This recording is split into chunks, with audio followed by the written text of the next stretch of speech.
জাতীয় সংসদ নির্বাচনে অংশ না নেয়া এবং কোনো জোটে যাওয়ার সম্ভাবনা নেই বলে জানিয়েছে হেফাজত ইসলাম। দলটির নেতারা বলেন, হেফাজত ইসলাম অরাজনৈতিক সংগঠন, কোনো রাজনৈতিক দল বা কর্মসূচির সাথে তারা জড়াবে না। ঢাকা রিপোর্টার্স ইউনিটিতে সংবাদ সম্মেলনে সংগঠনের যুগ্ম মহাসচিব মামুনুল হক প্রাথমিক বিদ্যালয়ে সঙ্গীত শিক্ষক নিয়োগের বিধি বাতিল করে ধর্মীয় শিক্ষক নিয়োগের বিধিমালা জারি, রাষ্ট্রীয়ভাবে 5ই মে শাপলা গণহত্যা দিবস ঘোষণা ও কোরআন অবমাননার বিচারের দাবি জানান।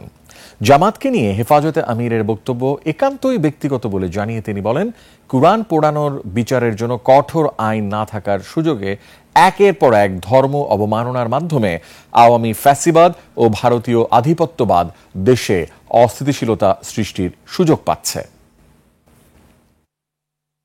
হেফাজতে ইসলাম তার নিজস্ব প্ল্যাটফর্ম থেকে কোনো রাজনৈতিক দলীয় কর্মসূচির সাথে কোনোভাবেই সম্পৃক্ত না।